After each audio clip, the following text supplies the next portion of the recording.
everyone, for today's video we're going to do something a little bit differently. I'm going to explain how we managed to import Wiley to Japan.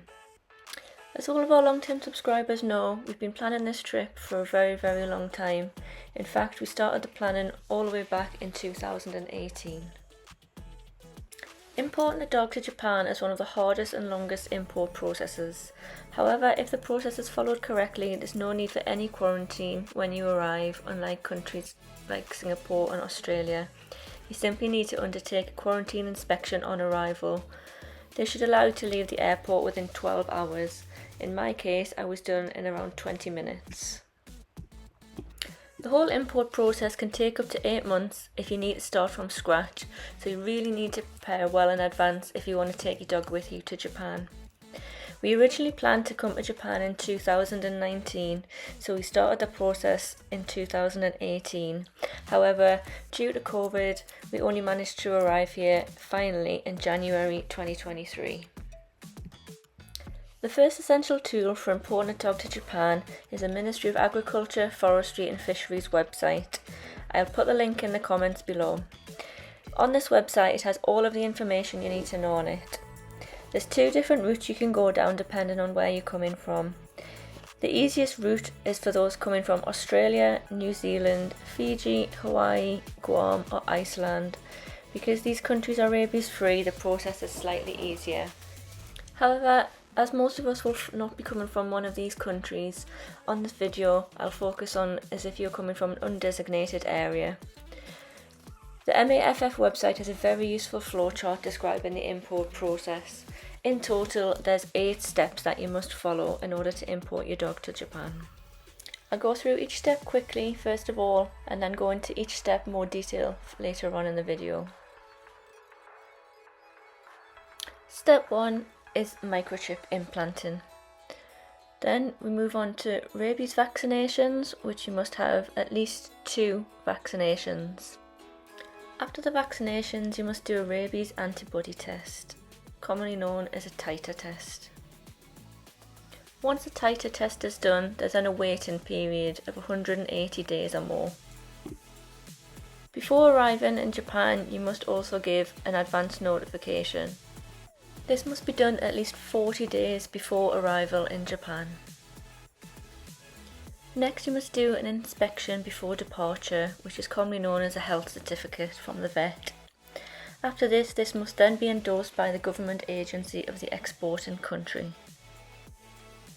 Once you have all of these documents, the final step is to do the import inspection upon arrival in Japan. This took us less than 20 minutes. You need to bring with you all originals and copies of all of the documents that you have from all of the steps above. If your documents aren't in order, your dog can be quarantined for up to 180 days, so it's vital to make sure that you have everything in place before coming to Japan. So now let's look at each step individually in a little bit more detail and a little bit more slowly, so that you can fully understand the process.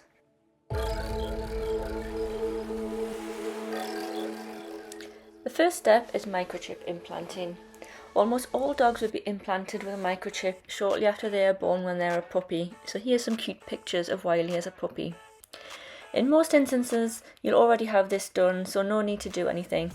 However, if not, you'll need to arrange for a microchip to be implanted in the dog. This must meet ISO standards.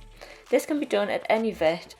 You'll need to show your microchip certificate, so it's important that you keep this, as well as having a copy.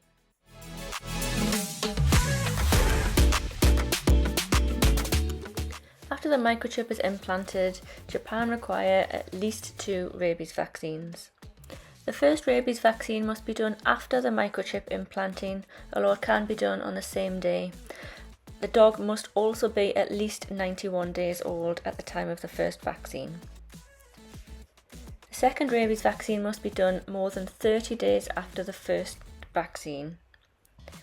It must also be done within the effective period of the first vaccine. This is usually 1 year, but some, especially those from Europe, can be effective for 3 years. Not only that, but the rabies vaccine must remain valid upon arrival into Japan. If they will expire before you arrive in Japan, you'll need to get another booster shot.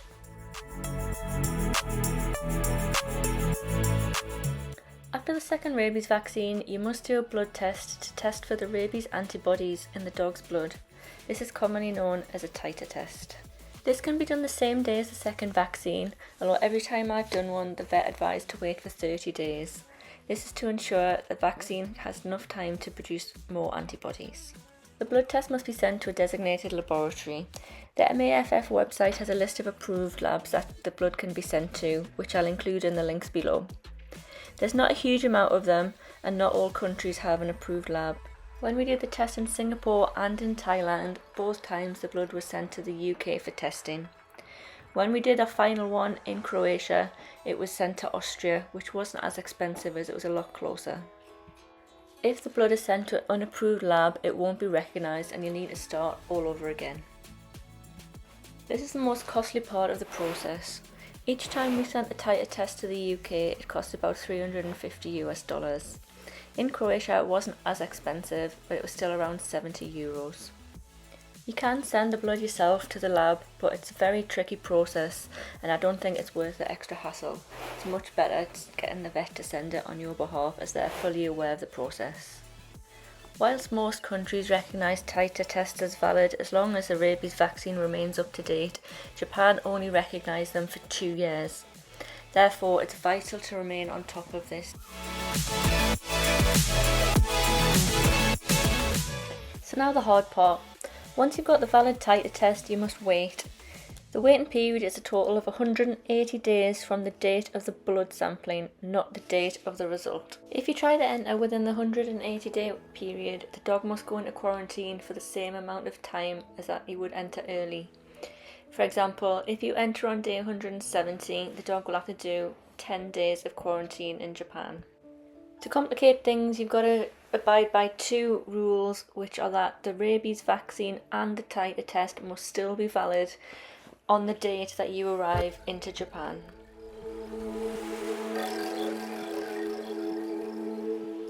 So now you've endured the torturous 6-month wait, what next? Now you must provide advance notification to the quarantine facility where you will arrive that you'll be bringing your dog with you. For us, this was Narita Airport. You must send all of your proof of vaccinations and your titer test along with an application form, which I'll put the link to in the comments below. This must be done at least 40 days before your arrival date in Japan. However, it can also be done during the 6-month waiting period. However, the approval will be contingent on you completing the full 180 days or agreeing for your dog to go into quarantine for the remaining period. If you've got any questions at all or in any doubt over any section on the application form, you can email the quarantine section. They're super friendly and get back to you pretty quickly as well. They answered every single question I had efficiently and politely. I'll put the email address in the comments below. I never felt such relief that we're finally going to be able to go to Japan.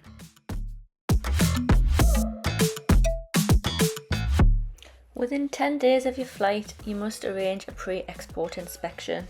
This is quite standard when exporting a dog from any country and is done by your local vet. The quarantine team will send you Form AC, which the vet will need to complete. It's very simple and it's guaranteed that the vet won't miss anything off if you fill in this form. It's basically just a simple health check to confirm the dog is showing no signs of rabies and is in general good health. Now the last step that you need to do before you leave the country. You now need to take the health certificate from your vet to be endorsed by the government agency of the exporting country. The exact requirements will vary depending on which country you're exporting your dog from, so it's important to check with the government agency well in advance of your flight.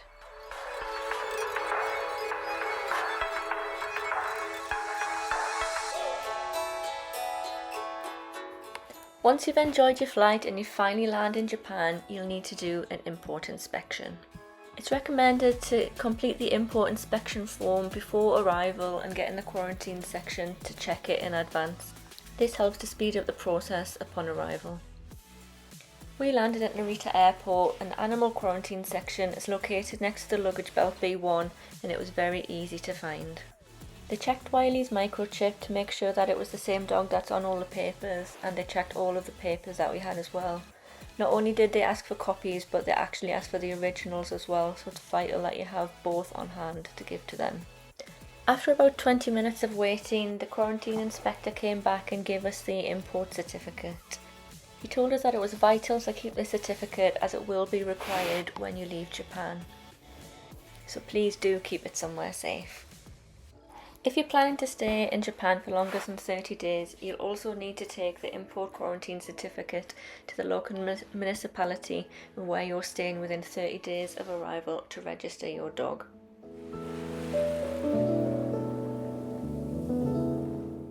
Whilst the process of importing a dog to Japan can be very long, it was totally worth it. We've both been waiting for years to get here and I'm so excited to finally get here. I don't think there's any reason that you need to hire an agent to help you with importing a dog to Japan, as a lot of the steps are quite simple. The quarantine sections in Japan are also super helpful to answer any questions that you might have along the way. Hopefully this video has been helpful if you're planning to bring your dog to Japan with you. If you've got any questions, please let me know in the comments below. Maybe one day we'll see you here in Japan with your dog.